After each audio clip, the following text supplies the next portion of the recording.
Support for legislative coverage is provided by Marshall University, committed to teaching, research, and professional training, with degree programs in multiple locations and online. More about the Marshall family at marshall.edu. Embassy Suites by Hilton Charleston, an all-suite hotel and conference center minutes from Yeager Airport and Capital Market. Reservations and brasserie dining information available at hilton.com. Segra, providing fiber-based communication solutions. Segra, freedom to grow. More information at segra.com.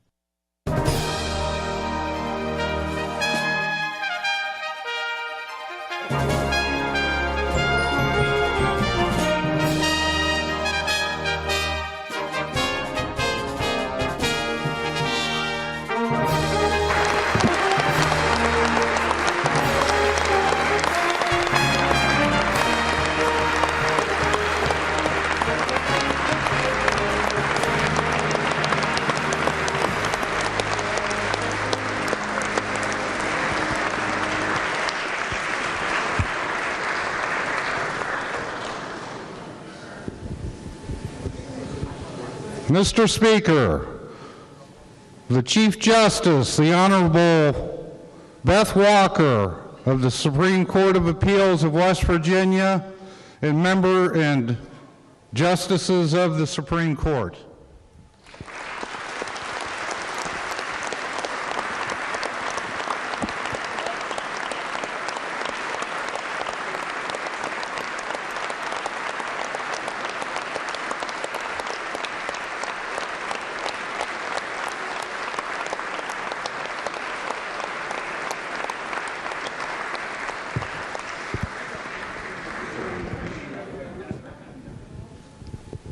Mr. Speaker, the Honorable Shelley Moore Capito, United States Senate.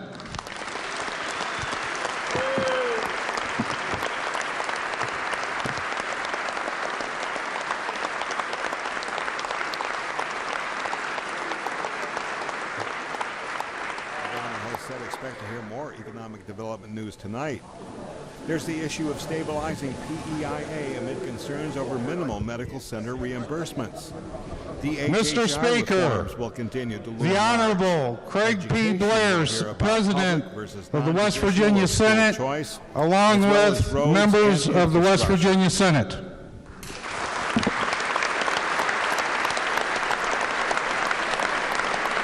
see Senate President Craig Blair coming in. Behind him,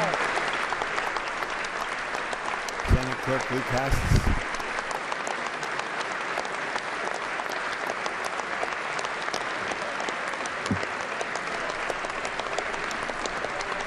All are waiting for the governor.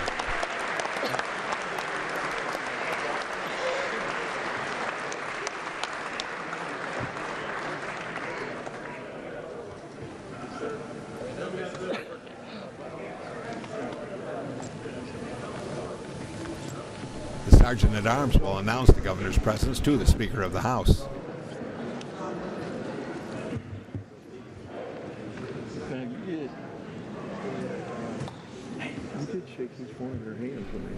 We've got to get 134, if everybody shows up, members of the House and Senate, along with the Cabinet and the Supreme Court, into the House chamber.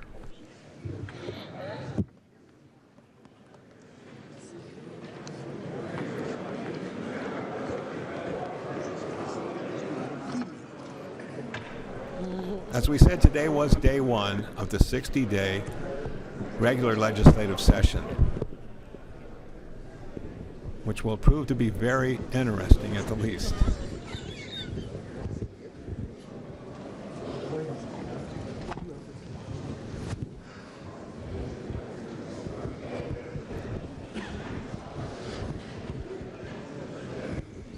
Mr. Speaker, the chair of the committee to wait upon the governor. Good evening. Thank you, Mr. Speaker. It is my pleasure to introduce the governor of the state of West Virginia. The Honorable James C. Justice has arrived.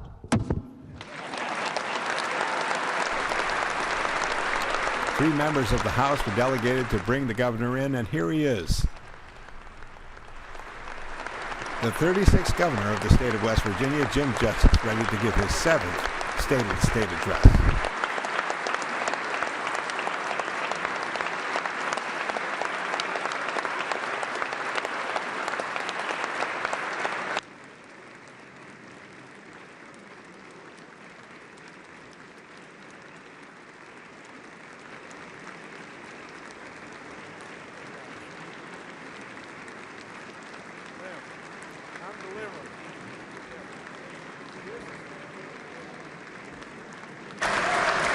I want to make sure I get it right.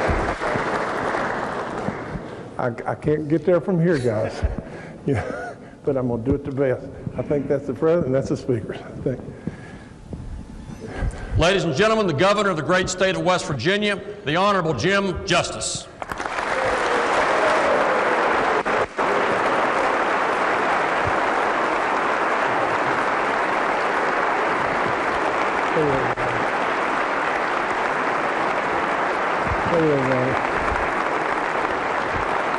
Okay, now y'all sit down. We got a lot to talk about tonight. The first thing that I want to be sure that we talk about right off the get-go is just this. I was early getting here tonight. Pretty good stuff. Now, think about this. When we were honoring a great man, Bob Kiss, I've got to tell you this. This is full confession. Literally, I was at the mansion. The last time I had seen my speech, Kathy had it. And all of a sudden, I get over here, and nobody's got it. And if we hadn't honored Bob Kiss, you would have been sitting waiting on me a long time. And so, literally, it's an honor beyond belief to be with you. And there's so much good going on in this state right now. It's hard to get it all in. That's just all there is to it. Now, with all that being said, I've got to do this. I've got to say one thing. You know, Mr. Speaker and Mr. President, Baby Dog says she's really sorry she couldn't make it tonight. But she's going to get a tub of popcorn and watch it on TV. But thank y'all so much in every way. And absolutely, if I could just say this, it is an incredible day to be a West Virginian. You know,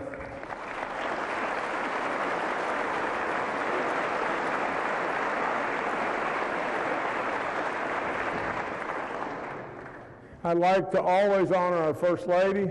My daughter Jill's with her, and my son and and our daughter-in-law Jay and Catherine.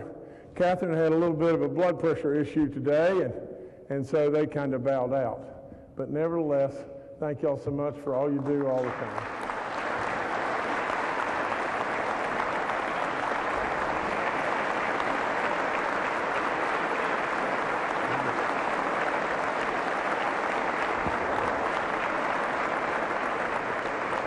Now, I'm telling y'all, if y'all do all this clapping, don't blame it on me how long we're going to be here. I really appreciate that. And also, I've got to tell you just this, that Jill just had us another grandbaby, a beautiful little granddaughter, just not very long ago at all. Probably, what, 6 weeks? Okay. And her husband, Adam, who is our wonderful son-in-law, is now at home with 3 kids. We'll find him stuck on the wall somewhere, but nevertheless, you know, a great family, and just I'm so blessed. That's all there is to it. Just blessed beyond belief.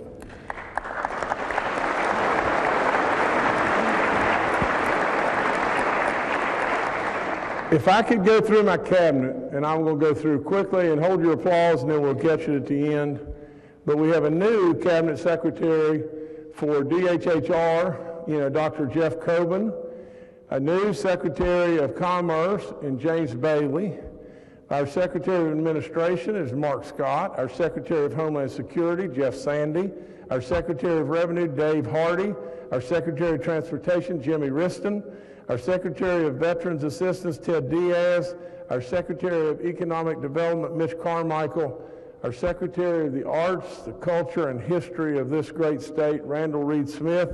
Our Secretary of Tourism, Chelsea Ruby, is not with us tonight because there's a good chance she's having a baby right as we speak. Now, but if not, it will be here very, very soon. And the other person that's not here with us tonight is Harold Ward, our Secretary of the DEP, and Harold is doing a phenomenal job. So, now you can give them a great round of applause.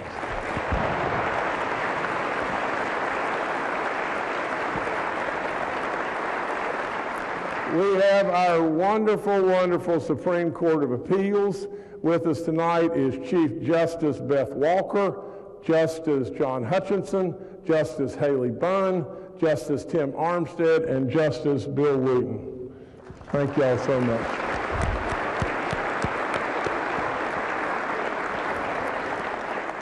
Now, our constitutional officers, Attorney General Patrick Morrissey, our State Auditor J.B. McCuskey, our Secretary of State Mac Warner, our Commissioner of Agriculture Kent Leonhardt, our State Treasurer Riley Moore, and our State Superintendent of Schools Dave Roach.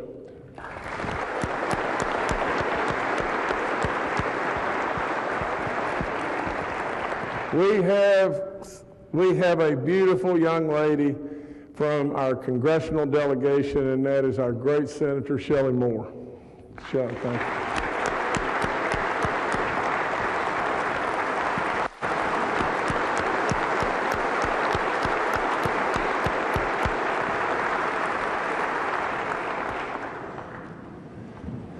Okay, we have our Adjutant General of the West Virginia National Guard, Brigadier General Bill Crane, and I don't know where Bill is, but wherever he is, y'all got to cheer for him. That's all there is to it. And we have a Command Sergeant Major James Jones, and he's, I think, with our General. We have the Chancellor of our Higher Ed, and Sarah Tucker is with us tonight.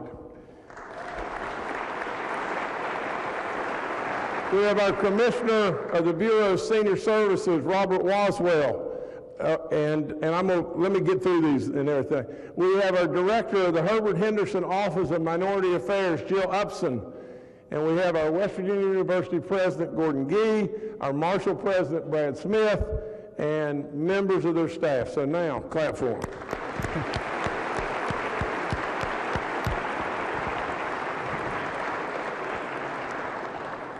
We have our COVID team. Now you just think about these people. These people literally that never really took a dime hardly, didn't do anything but work, didn't have a playbook, didn't have anything to go by, and absolutely have guided us in every way imaginable. And a heck of a job they've done.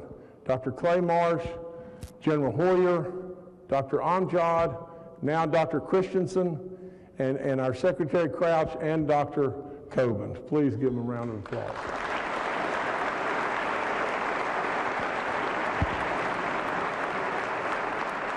Okay. It's the 7th time I've been here in front of you. I can't imagine that time can go that quickly. The first year, I jumped all around and put things on whiteboards and did everything, and I sweated like a dog the entire time. Absolutely, at that time, this state was in tough shape, and you all knew it and everything. We didn't really know where we were going or where to turn, and today is a bright day. Through that time, I would tell you just this. I won't be your governor a whole lot longer, but I surely won't go away. In fact, you'll probably either be able to find me at home or you may find me in Washington, but one of the two places I'll be. And I'll try to watch as best I can and help as best I can no matter what I'm doing, in every single way, I will try to help continue to perpetuate this goodness that we've got going on right this minute. So, if I could just add just this. If I could give you my best wisdom today before we get into the nitty-gritty of everything else, my best wisdom of the day would be just this. Serve. Serve. Try as best you can to not want anything for yourself. Literally, this is an honor beyond all comprehension for every last one of you. Do what our forefathers did and did so admirably. They served. First and foremost, they served. Please don't put self in front of that. Always try to do what your voters and constituents are asking you to do. At the end of the day, we're here to do their work. We're here to do the people's wishes. Please remember that. And please try as best you can to not get in your own way. If there was ever a time in life right now, ever a time, when we could get in our own way, it's right now. Think about this. I tell people all the time, we've been in the ag business forever, and I have honestly probably harvested 1 million acres of corn myself. I probably have. Planted hundreds of thousands of acres. When did you always lose grain? It's when the harvest was plentiful. That's when you lost grain. When there was almost nothing there and it was a bad year, drought or whatever, you never lost anything because you had to get every single grain. When things are wonderful, as they are right now, we've got to be careful and we've got to be prudent, or we'll throw a lot of grain on the ground and we'll never touch it. I want to tell you just this. You hear me say this all the time. I don't care if you're a Republican or a Democrat or an independent. But really what I'm really saying is just this. In my heart, I am dadgum proud that I'm a Republican. But with all that, because I truly believe in very, very conservative values, I watch what's going on the national scene right now with our president and what's going on in D.C., and for God's sakes a living, there can't be a rational human that thinks what's going on is right. There's no way. So from that, I couldn't be more proud to be a Republican, but I would just warn you and just tell you just this. In this great state, there's enough people on the outside wanting to throw rocks at us, and they have forever. They beat us down. They've made us feel like you should know your place. You're in a race with Mississippi all the time. Who's going to be dead last? And we're not that now. Now there's jealousy because now all of a sudden we're the diamond in the rough that they missed. Really, be proud of who you are. Be proud that you may be a Republican or a Democrat or an independent, but for God's sakes to live and work together and try to help one another for the betterment of all in this great state.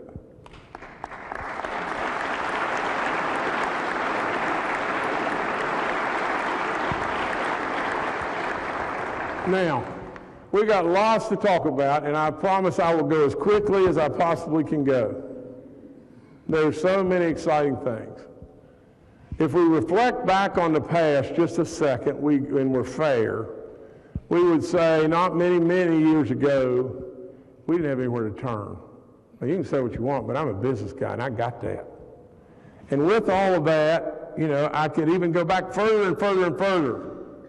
Imagine this, and I'm not casting rocks like I just said that I wouldn't do, but there was a time, believe it or not, that we cut a ribbon and celebrated a Taco Bell opening in downtown Charleston. Now think about what we're doing today. Think about the stuff that's going on today in this great state. How did all this goodness happen? I believe with all my soul, first and foremost, it happened because of God above. I believe that with all in me. There's no way that any of us could have been smart enough to have written all this down and figured all this out. And he wants us to work hard, and he wants us to do our job. But I believe he is guiding this incredible state every single step of the way. We had to change our image. We had to make simple moves on the board in education. I mean, who in the world came up with the idea of grading our schools A through F? Think about this marketing plan. We're going to put them on a bell curve. We're going to have some A's and we're going to have some F's. And in the middle, we're going to have a lot of C's. So here's what we can do. We can go out and tell the world, come to West Virginia. Most of our schools are C's. How's that going to work? We got rid of it. Literally, at the end of the day, we got a lot still to do in education, but we made a commitment to move it to the front and let it be our centerpiece. Everybody that comes, that wants to come to West Virginia says, how are your schools? How are your roads? It's just that simple all the time. We did a Roads to Prosperity program that created instant jobs. We rewarded and looked after and tried to appreciate our veterans. And then we let tourism explode right behind that. We diversified, and we absolutely got on our way. And then along came COVID, and the cannonball hit us right dead in the stomach. And we then could have done what has happened in the past and really what those on the outside would have expected us to do, become 50th again. You maybe had a blip on the screen, but go be 50th again. And we didn't do it, did we? We dug in and showed exactly what our medal is all about. And lo and behold, here we go. Now, I would say with all in me, who would have thunk it? Who would have ever thunk it? That today in West Virginia you'd have surpluses that are so large it's unbelievable. You would have Fortune 500, Fortune 100, whatever companies that are coming to West Virginia over and over and over. The roads are getting repaired everywhere. We're working on the water and sewer projects as fast as we possibly can, and we are that diamond. Now, get this. In 2022 alone, just think about this. We had 29 companies invest $6.19 billion in West Virginia.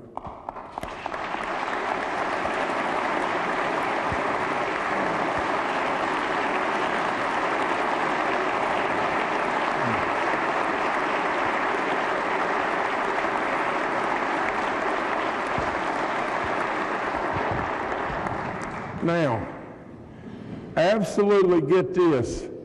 They brought us 3,300 new jobs and preserved 3,100 jobs. You know, it gave us the opportunity to compete on a world stage. It is unbelievable the value of what we did in putting money aside in this impact development projects to bring more and more folks here. Now I'm going to read a list of folks, and I want you to stand, please, and let's absolutely let this great body absolutely cheer and honor you.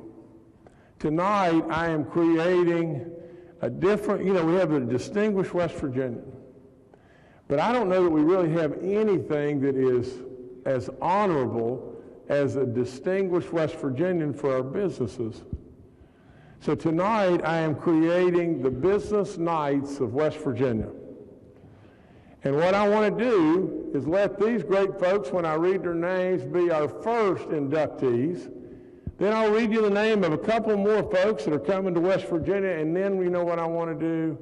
I want to go back, and every single business in this state that contributes and helps us in every way, I want them to everyone be one of the Business Knights of this state. We'll send them a certificate, they put it up on their wall, and then I'm going to ask of them one thing. And it's just as simple as this. I'm going to ask them to help all of us to absolutely perpetuate this great, great, great message of West Virginia. Absolutely, our new Business Knights. And tonight, our first inductees, and I'm going to go through, from Berkshire Hathaway, Alicia Knapp. And if she could stand, I'm going to read through all of them, and then we'll clap for you, Alicia, and all of y'all. From Precision Cast Parts, Steve Wright.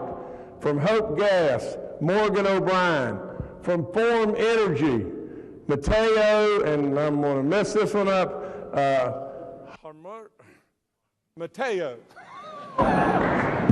Okay, from Mountaintop Beverage, Jeff Sokol. From Omnis, Richard Kingan. And from Velasink, and this is Brian Joseph. From Pure Watercraft, Dennis Frihohi.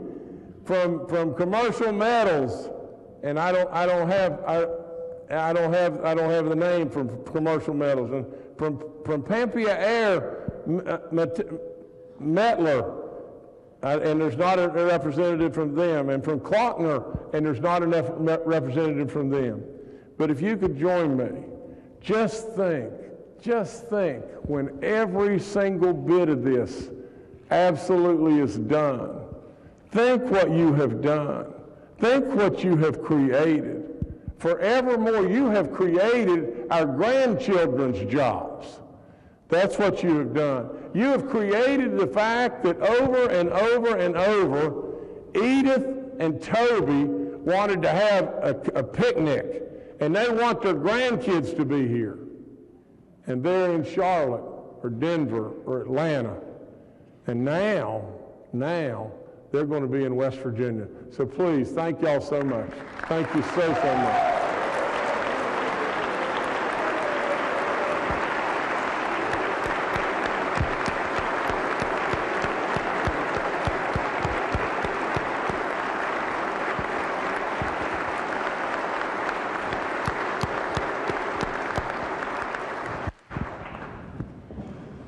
Now, just in the last little while, 2 more have come.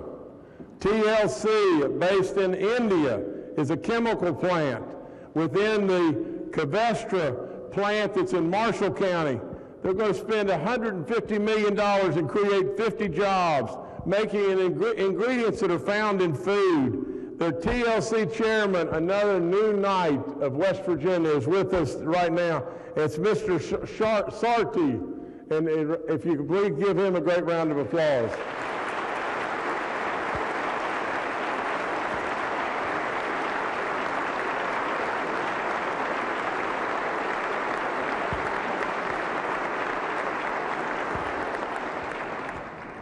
CM12 is with us tonight. You know, and I don't know if it's CM12 or CM12, but CM12, tonight I'm proud to announce that the Civil Military Innovation Institute, CM12, based in Morgantown, has stood up as a one-of-a-kind military capability that is coming and operating and going to operate in Clay County. It is unflat believable that they're going to provide 50 jobs. CM12 has been awarded $100 million in a new contract from the defense people, and literally they are promising more and more and more to come. And boy, gosh, Zenobi Wochuk is with us tonight, and if you could stand, please.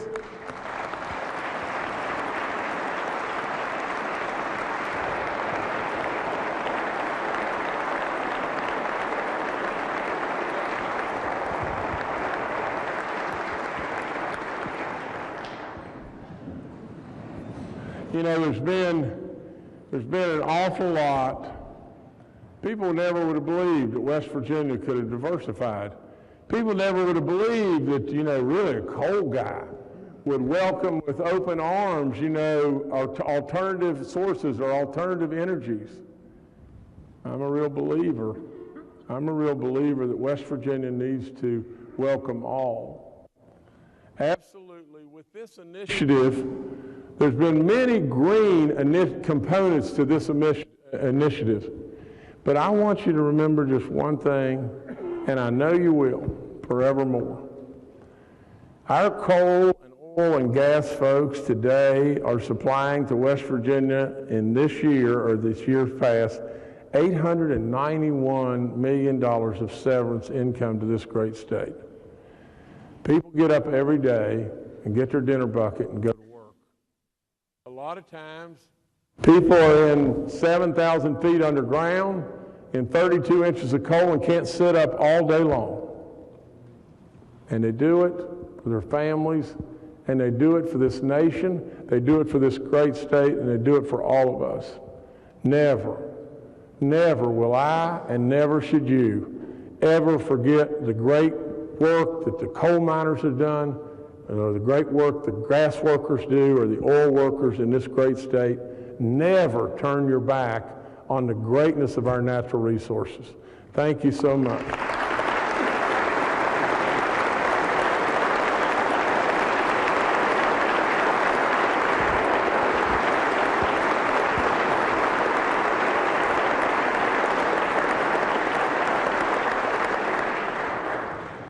Now, we're going to kind of keep moving here, okay? In regard to our budget, we again are going to have a budget presented by me that is relatively flat. You see, I don't believe in using the rainy day fund to bail me out. I want to mind the store. Absolutely, I want to do what's right, absolutely from a business guy's standpoint. You know, we have funded projects out of surplus, one-time projects. We have not built base hardly at all. We have really looked after the store, and we expect, and we should, return on investment. With all that being said, absolutely, before I go further, I want to just say just this, that our retirees are out there, and we've forgotten a lot of them. We haven't really necessarily forgotten them, but today with inflation, with what it's at, imagine this. What I am proposing, two things, that for folks over 70 years of age that worked for us for 25 years, that we have a minimum salary that they'll receive of $1,000. Now really and truly, it's surely not much of nothing. And at the end of the day, I want to do a one-time bonus payment to them of $1,500. And I want you to work as hard as you can, knowing whatever you come up with, I'll be right with you. But many, many times we get running really, really fast, and we forget our retirees. So please, honor and help that wisdom.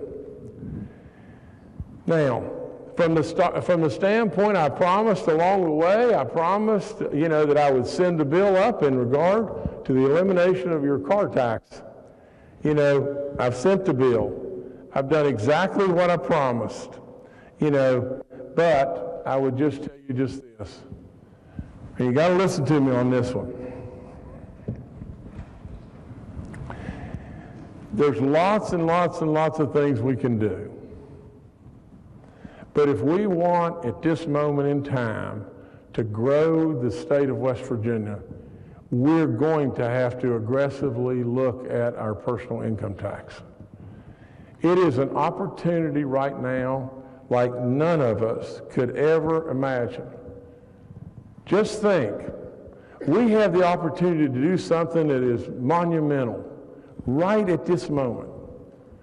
Now, with all that being said, all you've got to do is look at the publications, no matter what they may be, and they'll all tell you the states that are on a pathway to getting rid of their personal income tax or really aggressively doing something, those states are winning today. Now, you've got to know that. You have to know that. A lot of people will say, well, we don't have an ocean, but we don't fry eggs on the street in the summertime either. Literally, we have been blessed with the 4 greatest seasons on the planet. We have the very best people. We have the greatest location. We're within a rock's throw of 2/3 of the population of this country. We abound in natural resources like crazy, and all I would say to you, and I know I'm going to get in trouble saying this, is who in the world wants to move to South Dakota? I mean, literally just a few days ago when it got as cold as it was here, if you'd have been in South Dakota, you'd have been a South Dakota sickle. You would have. So at the end of the day, just think how we're positioned. You know, we're positioned in the absolute sweetest spot that we could possibly be. Now, way up in the back, you've got our Senate President, President Blair, and you've got our Speaker of the House, Speaker Hanshaw. And I've listened to them. I really have. They have said over and over and over that what we need to do in regard to the PIT is do one of two things. Either don't do it or make a big splash. That's all there is to it. Don't do it or make a big splash. And so here comes me cannonballing into the pool. And by God, I'll make a big splash. I will promise you that. But tonight, I'm proposing our West Virginia tsunami that the world will hear in every single way. They'll hear it from every rooftop in every way. A tsunami that does nothing but benefit all, everyone. Tonight I am proposing the biggest tax cut in the history of this state. I'm proposing a 50% reduction in our PIT across the board now.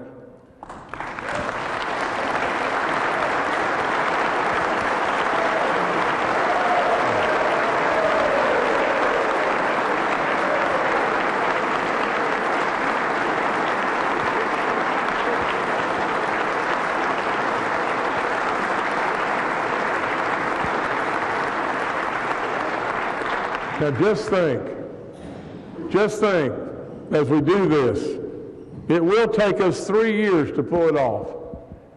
But absolutely it is an aggressive pathway that will absolutely put unbelievable monies right back into all of our pockets. With all that being said, just think of this.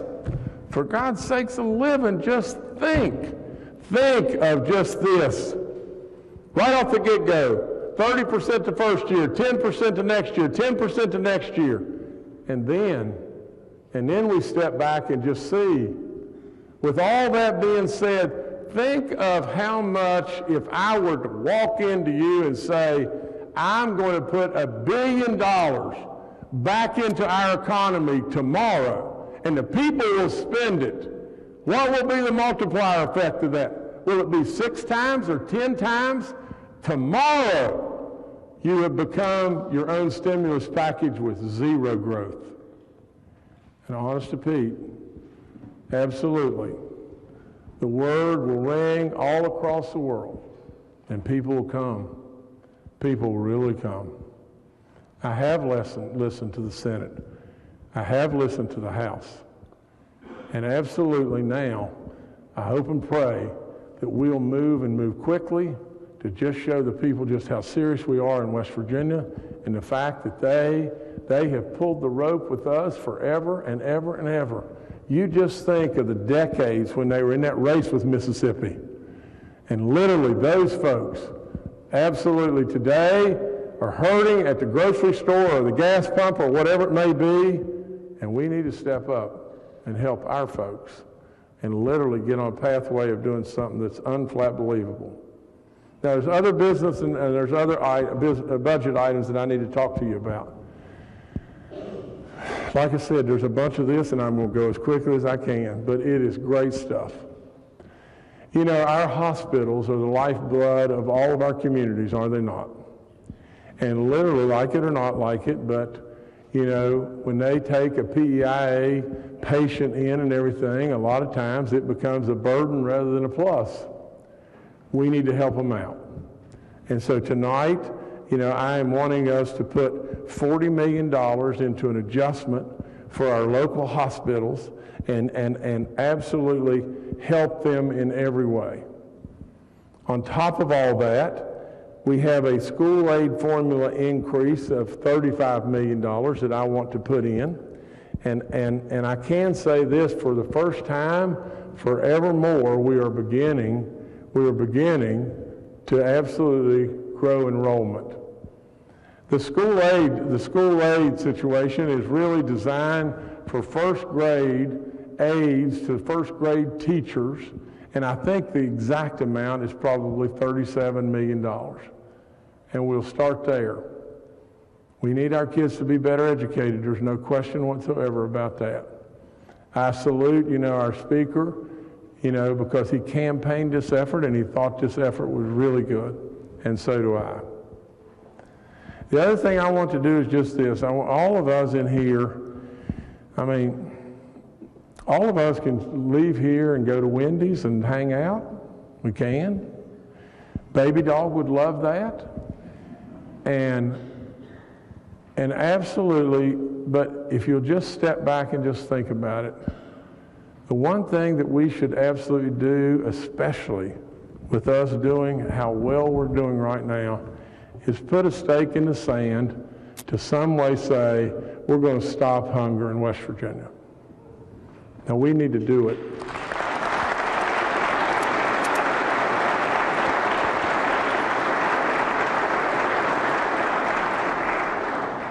I've got to tell you just this, but I want to offer up for us to do the $1 million again to our big food banks, but I want to do one step more. Absolutely, right behind that, there was a fellow that was my uncle, and I never would have thought of this in a million years, but I just did the other day. He was 94 years old and died about 6 months ago, maybe 8 months ago now. Now, I did the eulogy at the funeral. He was one of 10 kids on my mom's side. At one time, of course, they never had indoor plumbing at my grandparents' house that I went to every time. His name was Posey Perry. And literally, he was such an unassuming guy, a Christian beyond belief.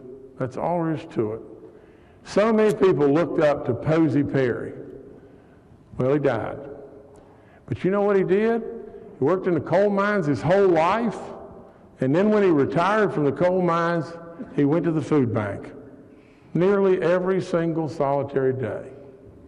I want us to set aside $10 million in the Posey Perry Emergency Food Bank Fund, where all of our pantries or whomever it may be can draw on that.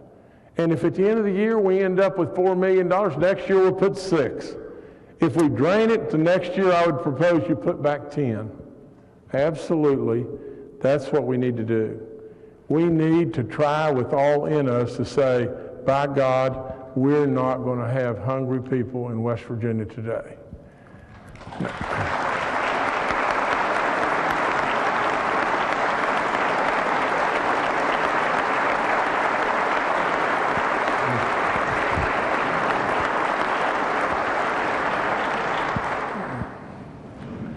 I am proposing with our ARPA dollars that have been sitting there a long time, I'm proposing with those dollars that are a total of $677 million, that we do with those dollars two things.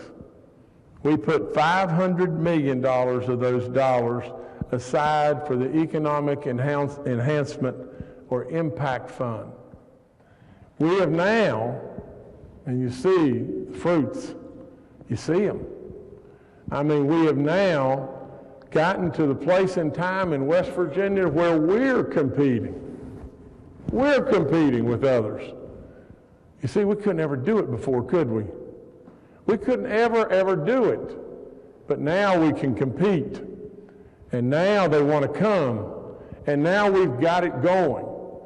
And those ARPA dollars, to me, $500 million goes there, 177 go into a fund that Ann Erling has done marvelous work with for our water and sewer projects, and we keep them going on and on and on. That's my proposal in regard to that. In regard to education, like I said, we got rid of testing, unnecessary testing, and grades A through F stuff and all that. We now have programs that are out there like, you know, Grow Your Own Pathway, and we're making some inroads here and there. There's a lot of good stuff going on in the classrooms. But absolutely, without any question, we need to do one thing for absolute certain.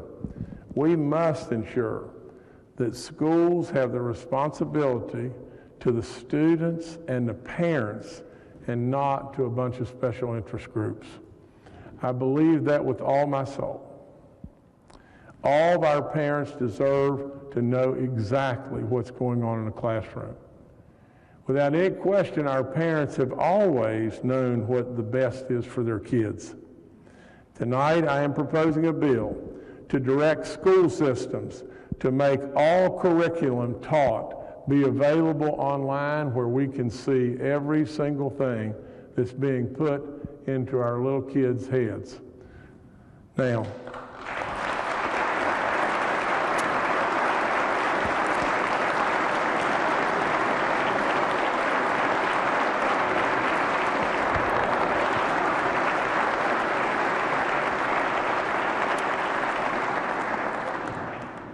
we have to make our schools safer, don't we? We've got school safety officer programs and everything, and we're trying. We've got to absolutely step up in any and every way we possibly can to try to absolutely everybody be vigilant in every way. A tragedy like we've seen many, many times across this country could happen tomorrow in West Virginia. But absolutely, with all in us, we have done everything that I know we can do, but we need to still do much more to ensure that absolutely our kids, when they come to school, they feel safe and they feel happy. Absolutely, to keep competing and to keep working on all this, I am absolutely proposing also the fourth time. Now, many of you may think, well, gosh, why do we need to keep doing this and everything? But really, when it really boils down to it, we've got to be able to compete. I am proposing for the fourth time a 5% pay raise to every one of our state workers. We can afford to do this. And absolutely, I think it gives us the opportunity to attract better and better and better. At the same time, our PEIA fund is going to get upside down and get upside down real quick. I want to put $100 million back into our PEIA fund and give every state worker a 5% pay raise.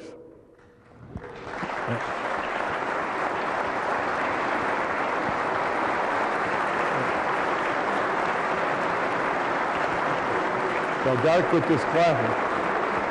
Y'all got to settle down on the clapping.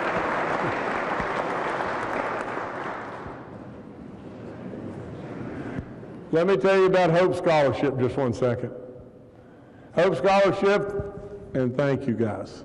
Thank you guys for standing up for Hope Scholarship. Hope Scholarship gives choice. We should have choice. There's no question we should have choice.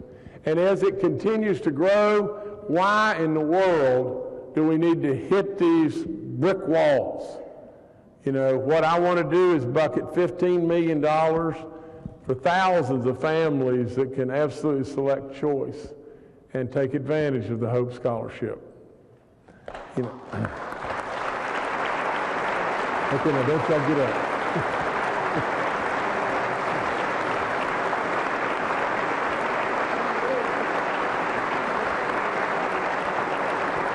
Okay.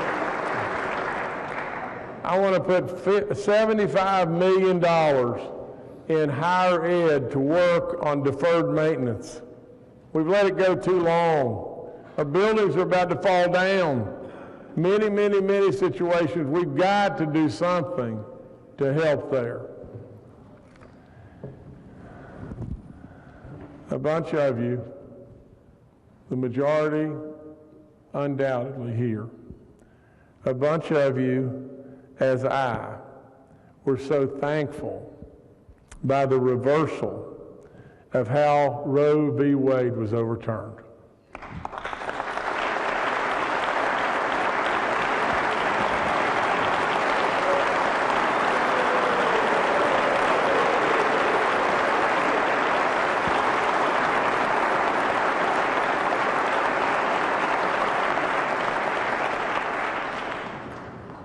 I promised you, and you did your job.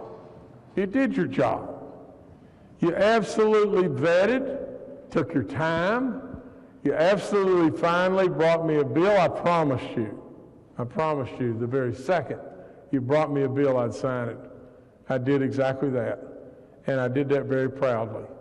And I would tell you, and I don't tell you this to grandstand because I don't believe in that in any way. As long as I'm your governor, I'm going to stand with life, period.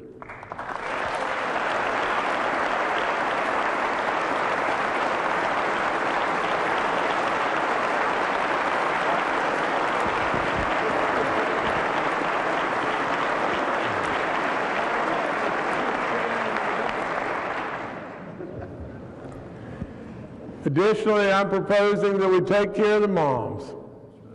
This could very well expand, but I am proposing a $1 million that's going to go into the child pregnancy centers that'll make things better and make things safer and will help us in many ways there as well.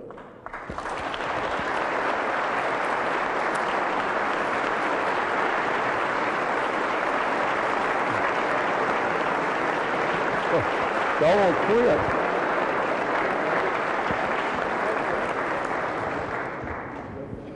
Okay.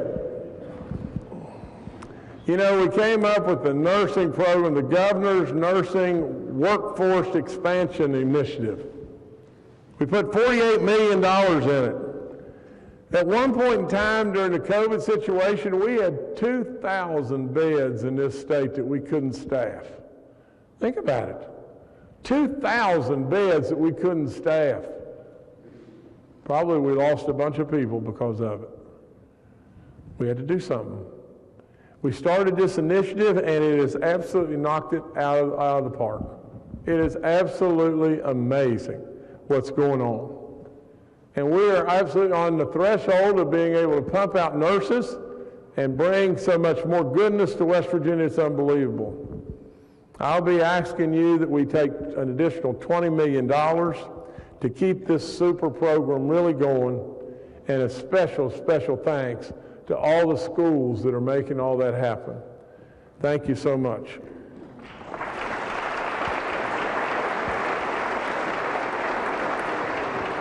The EMS situation is the same thing.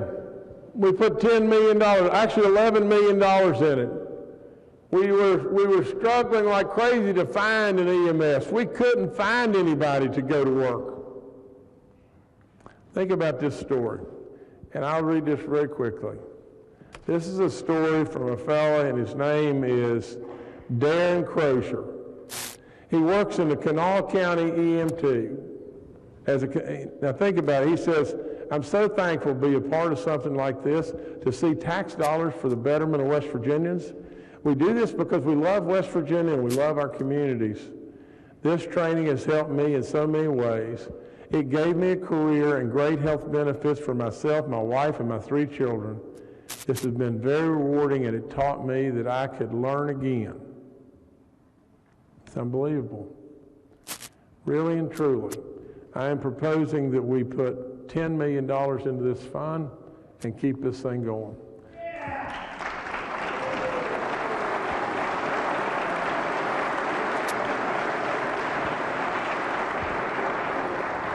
We have 2 wonderful people with us. We have our Teacher of the Year and our Service Personnel of the Year, Amber Nichols, and I guess it's Jessice Gross, if they're here with us, and where are they?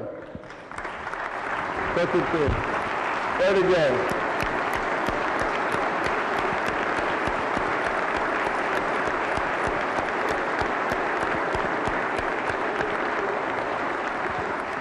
They're from Eastwood Elementary in Morgantown and Hodgesville Elementary in Upshur County.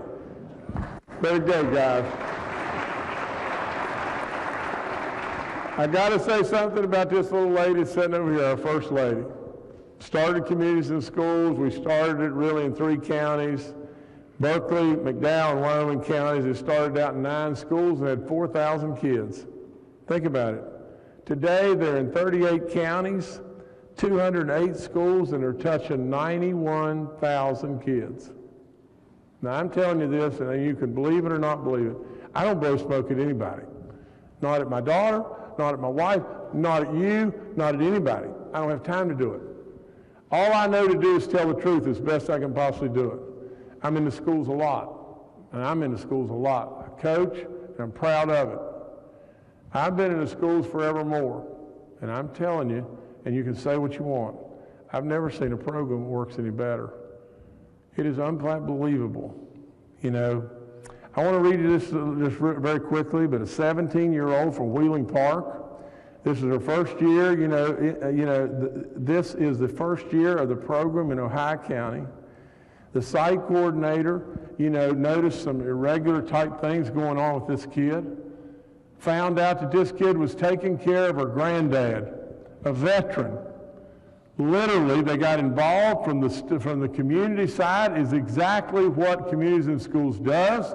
They got involved, and they were able to get the veteran benefits. They were able to help the kid, and the kid is doing really, really, really, really well.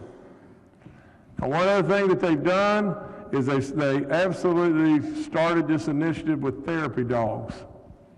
I got to tell you this. Tonight there's a lady with her. Her name is Sarah Linger. She is the site coordinator from Lewis County High School, and she has with her one of the therapy dogs, and baby dog is major jealous right now. But Sarah, if you would stand, and absolutely I've got to, please, Sarah.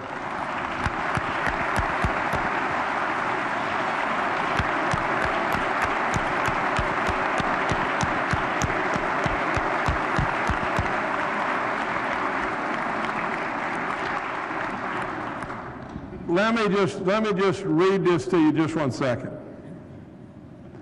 Jasper does an outstanding job with students and with their emotions. She goes on to say, once a student was very worked up and struggling, and after spending a few minutes with Jasper, and we all know that dogs will do this, absolutely, as the student calmed down, the student's doing better every day in school. Now get this, at Pineville Elementary School, there's a dog there that's one of the therapy dogs. His name's River.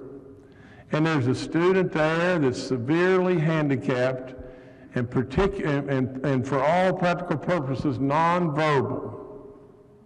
Now think about it. And this one, I'm gonna have to go real slow because I'll get big tears in my eyes about this because, honest to Pete, I love kids. Says, when asked, how did you like River? The student that was partially, or for all practical purposes nonverbal, the student exclaimed, best day ever.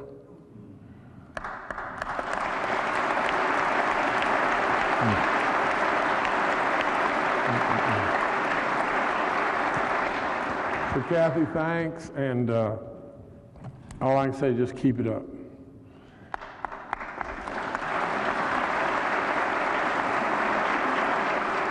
We got lots and lots more dogs that are going.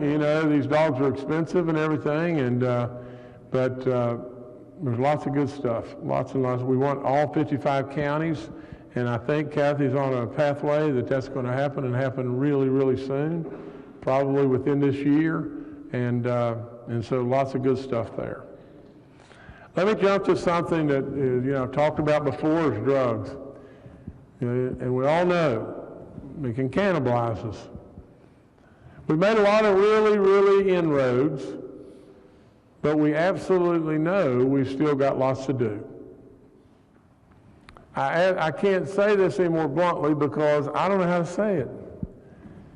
If you look at what's going on at our southern border of this country, and you just think, why are we tolerating this? Why in the world are we continuing to allow drugs to flow all across this great country and thousands and thousands and thousands die? Why are we doing that? I just plain don't get it. But in West Virginia, just the other day, We had, through Homeland Security or some agency, I don't know exactly what it was, they seized some fentanyl, and that just small amounts, which was like 6 ounces, could have been enough for a lethal dose for 90,000 people of West Virginia. I don't know why in the world we continue on. It's a big problem. We should absolutely continue to support and to try to help in every way our programs like Jobs and Hope or whatever it may be, but we should absolutely know we've got to all be in this. Every last one of you has been touched by a terrible situation with drugs. It hurts our state, it hurts our employment, it hurts us in every way. And I wish to God above we had some real live help, from D.C. in regard to this. In regard to corrections, we have many, many vacancies. The last go-round you came really close on locality pay. Some of our bordering counties, we have a 70% vacancy. You got to address that. Please address the locality pay, because we have we have an obligation to take care of our prisoners, and we're going to awaken to something not very good there if we don't watch out. DHHR, a hot button right now. That's all there is to it. You asked me to make it better.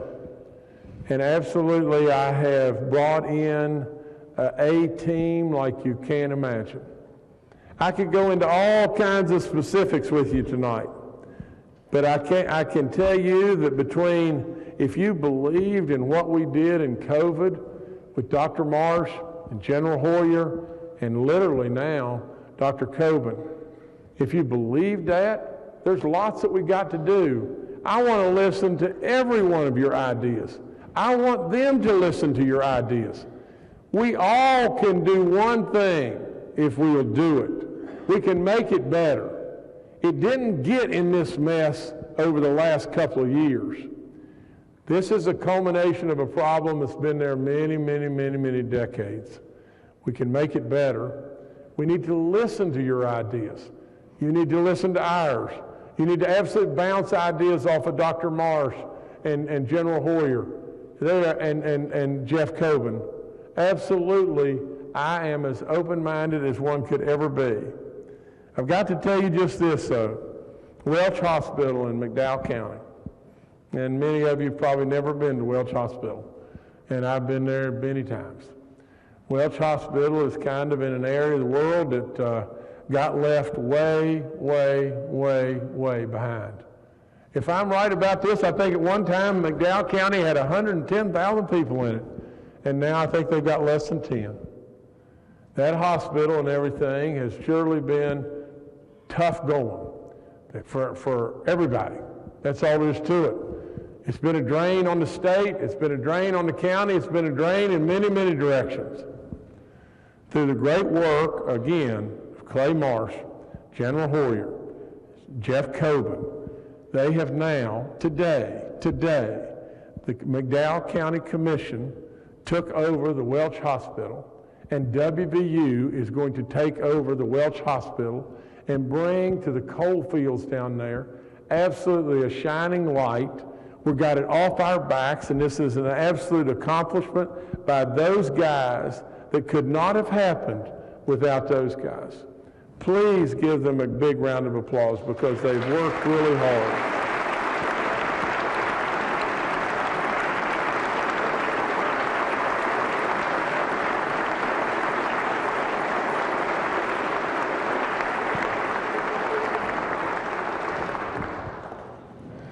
Let me tell you this. We have with us tonight one of our CPS workers. And absolutely, her name is Amy Stevens. Amy's been with DHHR for 8 years now. She's got a story that's really neat. She walked in, she was a single mom, walked into DHHR probably to sign up for benefits, and found out the people that she was working with there, she liked them and everything was all good. And lo and behold, one thing led to another, and then all of a sudden she got off in trying to branch out into a new career of social work. She became one of our CPS workers, and she's been at it for 8 years. And Jeff Pack, who was right with you not many years ago, oversees that for us. And Jeff reports that she is outstanding beyond belief. So where's Amy? If she's here with us, if she'd stand, right there she is, please give her a big round of applause.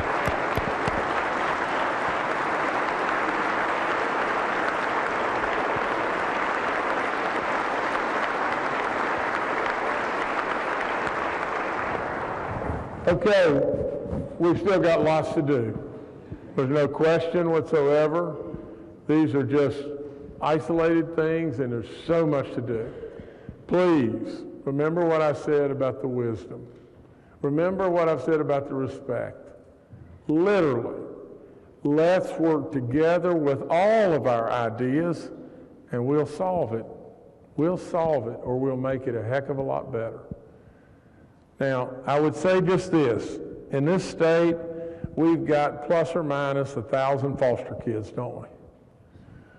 And a bunch of them don't have a home. We can go to Wendy's. And absolutely, Baby Dog can too. And we've got surpluses that are off the chart. I'm challenging you right now. Find a way. Find a way to incentivize families to give these children a chance. A chance. They need it. Literally. I tell people all the time, if you're not doing this, you should. Take time to get involved some way in trying to help a kid. The giver is always the winner. You will not believe what it will do in transforming your life. These people need us, especially these wonderful kids. Now, if I could switch real quickly to just this, our National Guard. Think about this. 250 in 2022 were overseas. 550 worked in the COVID response. 350 worked at 30 different hospitals. 300 worked in corrections. For God's sakes a living, they were even fighting fires. And then, of all things, they took helicopters when Andy Brashear called me and said, will you come and help? And I said, you dadgum right, we'll come. We'll bring the best of the best. And they went there and saved people's lives in those terrible floods in Kentucky. Please give our great National Guard an incredible round of applause.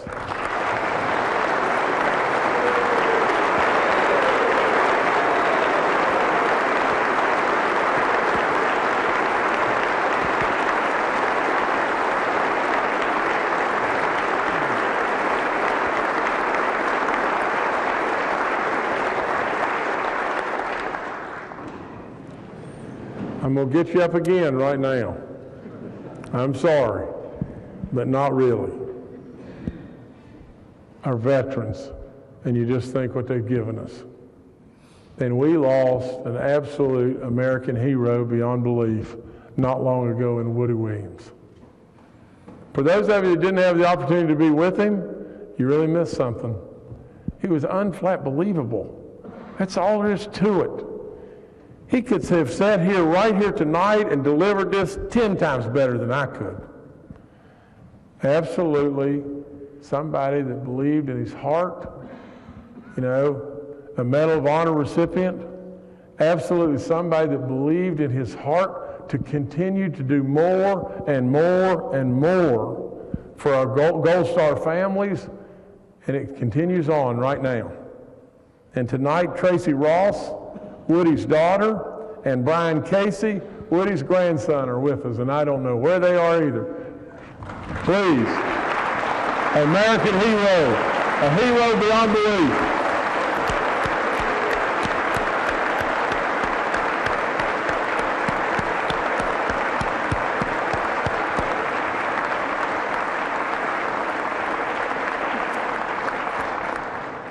Okay, We're starting a program with not too much money.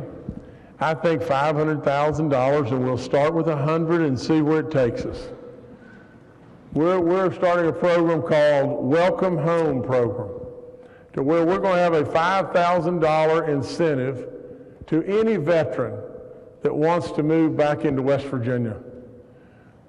Really, with what all's going on right now, if we can get this PIT thing done, we're going to get every veteran that wants to come, and we'll get veterans beyond belief and take absolutely their expertise and knowledge and make us all better.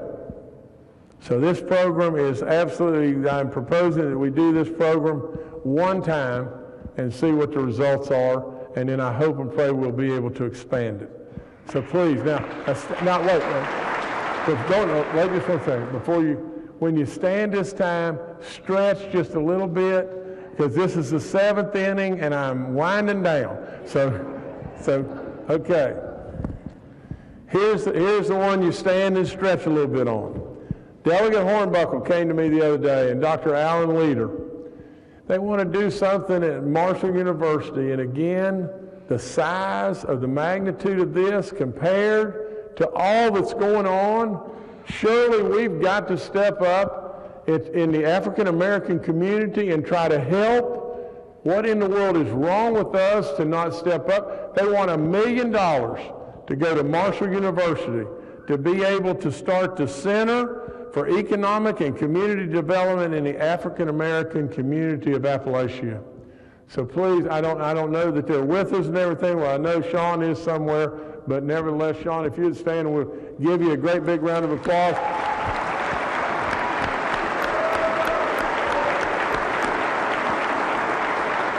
Now, stretch just a second. Stretch, you're good.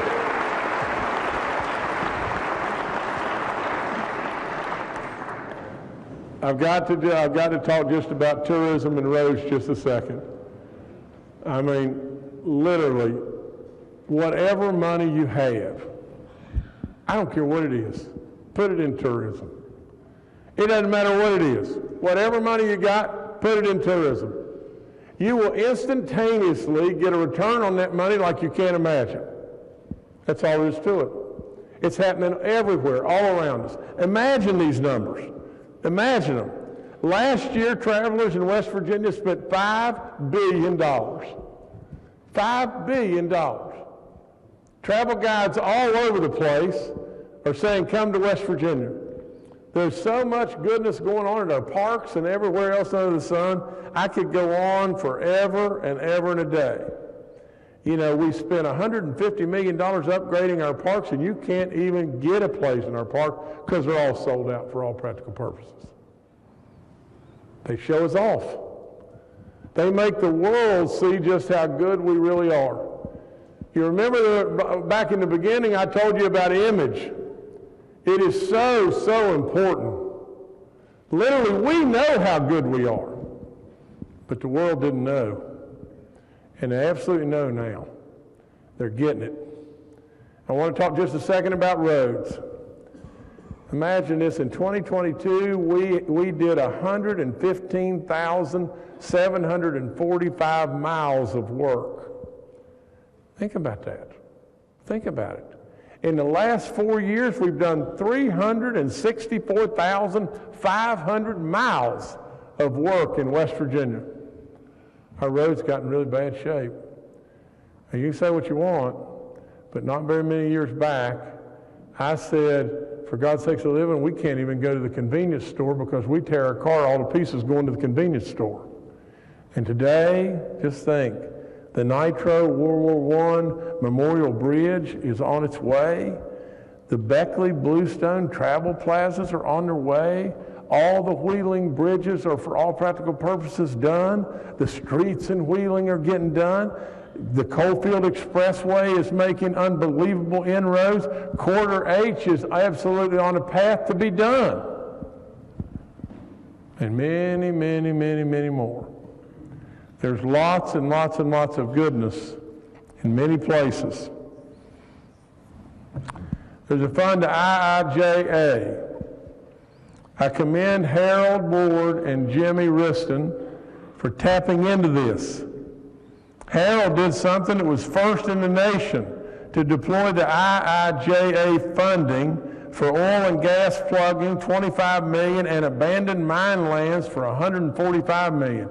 Harold's not with us tonight, but you can give him a big round of applause too.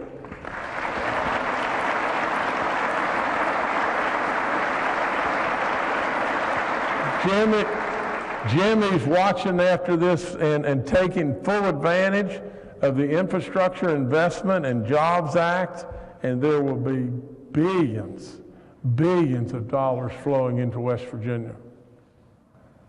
Now, we're on the home stretch now. You won't have to listen to me very much longer. Yeah, the pandemic was really tough, wasn't it? No playbook, tough. Through all that and then everything, our labs, and I'm hoping and praying that we do this because no governor should face this again. Our labs have been on a burner, but then shoved to the back burner and shoved to the back burner and shoved to the back burner over and over and over. Big ticket item. Great big ticket item. If there's ever a time that we can build a new consolidated lab and bring them all under one roof and absolutely move into the century that we should be in instead of the dark ages, we need to do it. Now,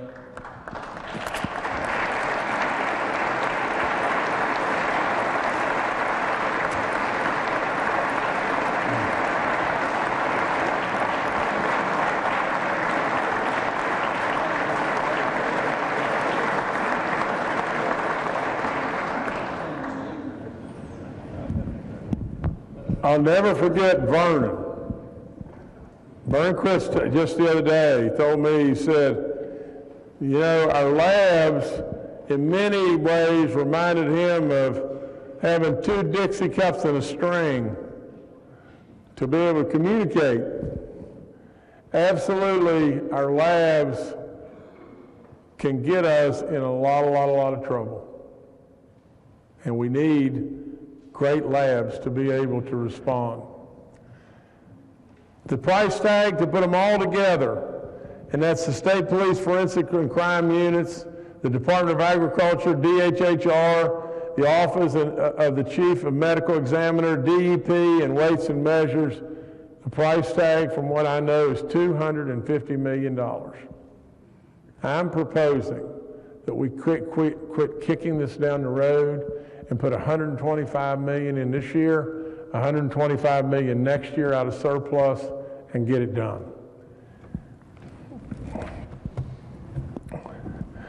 From a standpoint of broadband, I want to just tell you just this. We announced a $1 billion program with the Senate, with the House, with all of y'all. A $1 billion program on broadband. We wanted to touch 200,000 homes and new businesses, or businesses rather. I'm proud to announce now we've spent $548 million of that total investment so far. We're over halfway home. I know there's many of those dollars that still aren't hooking up people and everything because they're not done. But absolutely, I do believe by the time that I leave, we'll have absolutely surpassed the $1 billion. And that's good stuff. Now, I'm going to end with you on just this note.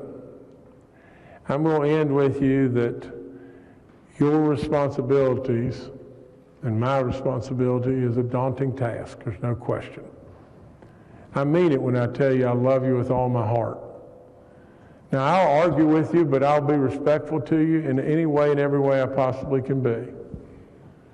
You have not only a daunting task, but you have a daunting opportunity right now like nobody's business. You got to listen to me, you got to trust me on this. The one thing I've done, I've run many businesses. I've created thousands and thousands of jobs. I can tell you opportunity flashes in your face, and if you don't grab it, the door closes. It's just as simple as that. I would always remember without any doubt, you're here for Toby and Edith. You are. All of you are. I am. In every way. You're here for our children. You're here for our seniors. You're here for our new and old residents and our new and old businesses as well. You're here for all the generations to come. I mean this so profoundly, I couldn't possibly say it in any better than just this. God bless each and every one of you for all you do. You give. You're away from your families. You're here 60 days. You work all the time. That what you're compensated is next to nothing for what you give. And you should be loved and you should be appreciated for it. I would say in ending, for all of us, God bless this incredible state of West Virginia. It is so wonderful. It is off the chart. And God bless this incredible country. Thank you so much for having me. And God bless all of you. Thank you. You have just watched Governor Jim Justice's 7th State of the State Address. For complete state government coverage, West Virginia Public Broadcasting show The Legislature Today returns to a Monday through Friday format beginning tomorrow evening at 6 p.m., airing on television, radio, and online at wvpublic.org. I'm government reporter Randy Yohe. Have a good evening. We now return you to our regularly scheduled programming.